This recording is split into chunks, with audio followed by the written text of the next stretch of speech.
ഓം ശ്രീ ഗുരുഭ്യോ നമ. SMECT KP astro സെൻറ്ററിലേക്ക് ഏവരെയും സ്വാഗതം ചെയ്യുന്നു.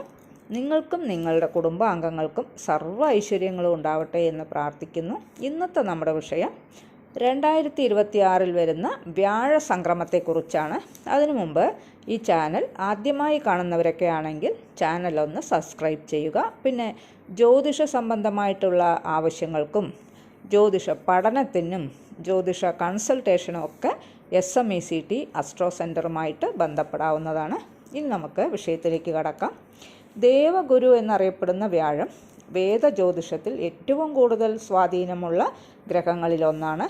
വ്യാഴം ഏറ്റവും ശുഭകരമായ ഗ്രഹമായിട്ടാണ് അറിയപ്പെടുന്നത്.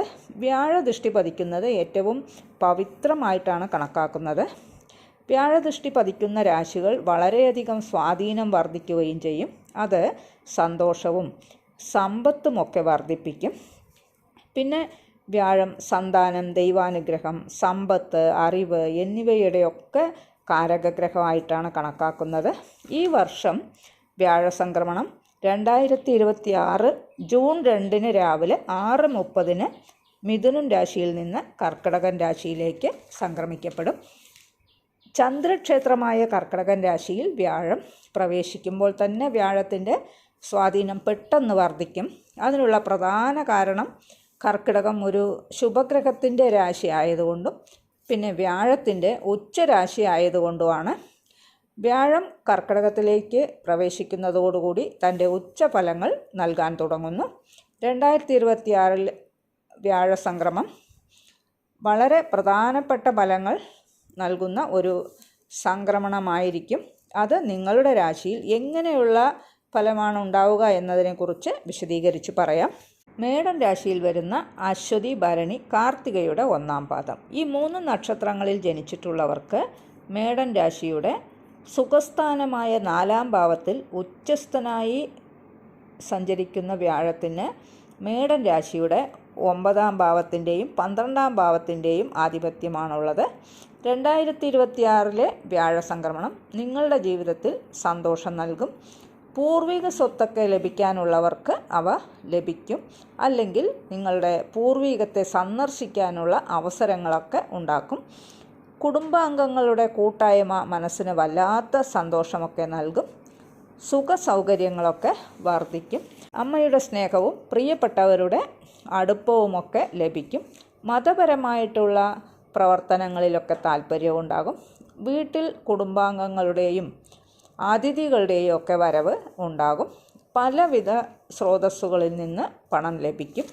മുൻകാല നിക്ഷേപങ്ങളൊക്കെ ഉള്ളവർക്ക് അതുവഴി സാമ്പത്തിക നേട്ടങ്ങൾക്ക് ഒക്കെ ഈ സമയത്ത് ഉണ്ടാകും. തൊഴിൽപരമായി നല്ല വിജയമാണ് ഉണ്ടാവുക. മനസ്സ് എപ്പോഴും മതപരമായ പ്രവർത്തനങ്ങളിലേക്കും അതേപോലെ ആത്മീയപരമായ കാര്യങ്ങളിലേക്കും ചായ്വുള്ളതായിരിക്കും.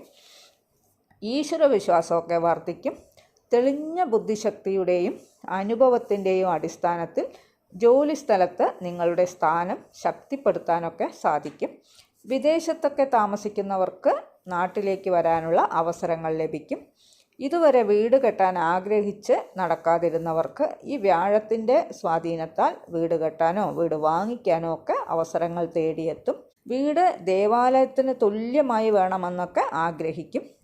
ശുഭമായ കാര്യങ്ങൾക്കായിട്ടുള്ള ചെലവുകളും ധാരാളം വന്നു ചേരും. ന്യായമായ ചെലവുകൾ വർദ്ധിക്കും. അവയെല്ലാം നല്ല കാര്യങ്ങൾക്കായി ചെലവഴിക്കപ്പെടും. ആരോഗ്യപരമായിട്ടുള്ള പ്രശ്നങ്ങളെല്ലാം തന്നെ കുറഞ്ഞു കിട്ടും. കുടുംബത്തിലെ ഏറ്റവും പ്രധാനിയായി സ്വയം കണക്കാക്കുകയും എല്ലാവരുടെയും പിന്തുണ ലഭിക്കുന്നതിന് എല്ലാവരുമായി ഐക്യത്തോടെ ജീവിക്കുവാനുമൊക്കെ ആഗ്രഹിക്കും. ഭാഗ്യം വളരെയധികമുള്ള സമയം തന്നെയാണ്. ഒട്ടും പ്രതീക്ഷിക്കാത്ത സമയത്ത് ലോട്ടറി പോലുള്ള ഭാഗ്യങ്ങൾ, ഒട്ടും പ്രതീക്ഷിക്കാത്ത ഇടത്തുനിന്ന് സ്വത്തൊക്കെ കിട്ടാനുമുള്ള യോഗമൊക്കെ ഉണ്ടാകും. നിഗൂഢ ശാസ്ത്രങ്ങളിൽ താല്പര്യം വർദ്ധിക്കും. പുതിയതായി തൊഴിൽ അന്വേഷിക്കുന്നവർക്ക് ജോലി ലഭിക്കാൻ ഭാഗ്യം തുണയായിട്ടൊക്കെ ഉണ്ടാകും. ഉദ്യോഗാർത്ഥികൾക്ക് ഉദ്യോഗത്തിൽ സ്ഥാനക്കയറ്റവും ശമ്പള വർധനവും പേരും പ്രശസ്തിയും അധികാരവും എല്ലാം ലഭിക്കും. ബിസിനസ് രംഗത്ത് പ്രവർത്തിക്കുന്നവർക്ക് ബിസിനസ്സിൽ സാമ്പത്തിക നേട്ടങ്ങൾ ധാരാളം ഉണ്ടാകും. ഈ വ്യാഴമാറ്റത്താൽ ജീവിതത്തിൽ പല കാര്യങ്ങളും പഠിക്കാനുള്ള സാഹചര്യങ്ങളും സന്ദർഭങ്ങളും ഒക്കെ ഉണ്ടാക്കിത്തരും. പൊതുവേ മേടൻ രാശിക്കാർക്ക് ധനപരമായിട്ടും കുടുംബത്തിനു വേണ്ടിയും എടുക്കുന്ന എല്ലാ പരിശ്രമങ്ങളും നല്ല വിജയമുണ്ടാകും. വാക്കും പ്രവൃത്തിയും ഫലപ്രദമാകും. കമ്മ്യൂണിക്കേഷൻ വഴി ധനസ്രോതസ്സുകളൊക്കെ ഉണ്ടാകും. സന്താനങ്ങൾക്കായിട്ടുള്ള ധനച്ചെലവുകൾ പ്രതീക്ഷിക്കണം. ശത്രുശല്യം തീരെ ഉണ്ടാവുകയില്ല. ജീവിത പങ്കാളി നിമിത്തമോ അല്ലെങ്കിൽ പങ്കാളിത്തത്തിൻ്റെ അടിസ്ഥാനത്തിലോ ഉയർന്ന ധനവരവ് ഉണ്ടാകും. ജീവിത പങ്കാളിക്ക് മനസ്സിൽ ആഗ്രഹിച്ച ജോലിയൊക്കെ ലഭിക്കും. നിഗൂഢ ശാസ്ത്രത്തിലും മന്ത്രതന്ത്ര പ്രയോഗങ്ങളിലും താല്പര്യമുണ്ടാകും.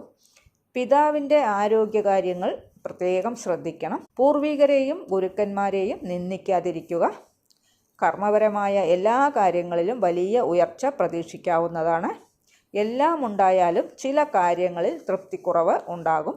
മംഗളകർമ്മങ്ങൾക്കായിട്ടുള്ള ചിലവുകളും ദൂരദേശത്തേക്കോ വിദേശത്തേക്കോ ഉള്ള യാത്രകൾക്കുള്ള ചിലവുകളും ഉണ്ടാകും. പൊതുവെ ഈ വ്യാഴമാറ്റം മേടൻ രാശിക്കാർക്ക് നല്ല ഫലങ്ങൾ തന്നെയാണ് അനുഭവിക്കാൻ കഴിയുക. ഈ പറയുന്ന ഫലങ്ങൾ നിങ്ങൾക്ക് അനുഭവപ്പെട്ടില്ല എങ്കിൽ നിങ്ങളുടെ ജനനകാല ഗ്രഹനിലയിലുള്ള വ്യാഴസ്ഥിതി ഗ്രഹങ്ങളുടെ ഭാവബന്ധത്തിൻ്റെ അടിസ്ഥാനത്തിൽ ദോഷഭാവങ്ങളുമായി ബന്ധപ്പെട്ടിട്ടാണോ നിൽക്കുന്നത് എന്ന് നോക്കണം. അത് മനസ്സിലാക്കി വ്യാഴത്തിനുള്ള പ്രതിവിധികളൊക്കെ ചെയ്യുക. ഓരോരുത്തരുടെയും ജാതകാടിസ്ഥാനത്തിൽ പ്രതിവിധികളിൽ മാറ്റങ്ങളൊക്കെ ഉണ്ടാകും. എങ്കിലും പൊതുവായ പരിഹാരങ്ങൾ നിങ്ങൾക്ക് ചെയ്യാവുന്നതാണ്. അതായത് വ്യാഴാഴ്ച വ്രതമനുഷ്ഠിക്കുക, മഹാവിഷ്ണു പ്രീതി വരുത്തുക, മഹാവിഷ്ണു ക്ഷേത്ര ദർശനമൊക്കെ നടത്തുകയാണെങ്കിൽ ജാതകവശാലുള്ള ചെറിയ തോതിലുള്ള ദോഷങ്ങളൊക്കെ മാറിക്കിട്ടുകയും മുകളിൽ പറഞ്ഞ ശുഭഫലങ്ങൾ അനുഭവിക്കുവാനുമൊക്കെ കഴിയും. ഈ ചാനൽ ഇതുവരെ സബ്സ്ക്രൈബ് ചെയ്യാത്തവരാണെങ്കിൽ ചാനലൊന്ന് മറക്കാതെ സബ്സ്ക്രൈബ് ചെയ്യുക. പിന്നെ ജ്യോതിഷ സംബന്ധമായിട്ടുള്ള എല്ലാ ആവശ്യങ്ങൾക്കും സ്ക്രീനിൽ കാണുന്ന നമ്പറിൽ ബന്ധപ്പെടുക. പിന്നെ വീഡിയോ ഇഷ്ടപ്പെട്ടുവെങ്കിൽ ലൈക്ക് ചെയ്യുക, ഹൈപ്പ് ചെയ്യുക. നിങ്ങളുടെ വേണ്ടപ്പെട്ടവർക്കും സുഹൃത്തുക്കൾക്കും ഒക്കെ ഷെയർ ചെയ്ത് കൊടുക്കുക. നിങ്ങളുടെ അഭിപ്രായം കമൻറ്റ് ബോക്സിൽ അറിയിക്കുക. വേറൊരു വിശേഷവുമായി നമുക്ക് വീണ്ടും കാണാം. നന്ദി, നമസ്കാരം.